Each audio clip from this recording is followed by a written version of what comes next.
जी, Avon field और Al-Azizia reference में सज़ाओं के खिलाफ जो अपील नवाज शरीफ की इस्लामाबाद हाई कोर्ट में है, उसकी आज समाअत इस्लामाबाद हाई कोर्ट के 2 रुकनी खसूसी बेंच ने की और अदालत इस नतीजे पर पहुंची है तमाम दस्तावेज़ात और बयानात रिकॉर्ड करने के बाद कि जो नाक़ाबिल ज़मानत वारंट गिरफ्तारी नवाज शरीफ के 15 सितंबर को जारी किए गए थे, लेकिन उसके बावजूद नवाज शरीफ अदालत में हाजिर नहीं हुए, बल्कि अदालत ने यह कहा कि उन्होंने अपने आप को कंसील कर रखा है। तो अदालत ने उनको मफरूर डिक्लेयर करते हुए उनको बज़रिया इश्तहार तलब कर लिया।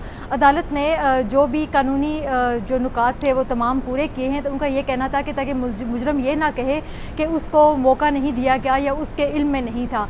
इस हवाले से London Pakistani high commission London में भी जो 2 अफसरान थे, उनके बयानात रिकॉर्ड किए गए, जिन्होंने यही बताया अदालत को अपने बयान में भी कि वो ज़ाती हैसियत में नवाज शरीफ की रहायशगाह पर गए। वहाँ पर उनके जो ज़ाती मुलाजिम है याकूब खान, वो वहाँ पर आए, लेकिन उनको जब ये पता चला कि ये जो दस्तावेज़ात हैं, जो डाक है, ये अदालत की जानिब से है, तो उन्होंने कहा कि मुझे ऐसा कोई हुक्म नहीं है कि मैं कोई भी दस्तावेज़ात वसूल करूं। तो उन्होंने वसूल करने से इनकार कर दिया, जिसके बाद उनका बयान भी आज अदालत में रिकॉर्ड हो गया। इसके अलावा डायरेक्टर यूरोप का भी बयान अदालत में रिकॉर्ड हुआ, जिसमें उन्होंने बताया कि किस प्रोसीजर को फॉलो करते हुए उन्होंने तमाम तर दस्तावेज़ात जो हैं वो लंदन भिजवाए थे।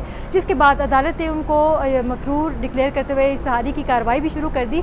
और अभी जो 30 दिन हैं इश्तहार शाया होने के, 30 दिन तक अगर नवाज शरीफ नहीं आते तो वो इश्तहारी हैं। और इस हवाले से जो ये नोटिस बोर्ड है इस्लामाबाद हाई कोर्ट में, एक नोटिस यहाँ पर चिस्पा किया जाएगा, जबकि एक नोटिस लाहौर में नवाज शरीफ के घर के बाहर लगाया जाएगा और लंदन वाला जो नोटिस है वो बज़रिया हाई कमीशन भिजवाया जाएगा। जबकि इसके अलावा लाहौर में चौराहे में ढोल के साथ मनादी भी कराई जाएगी कि नवाज शरीफ हाजिर हों अदालत में।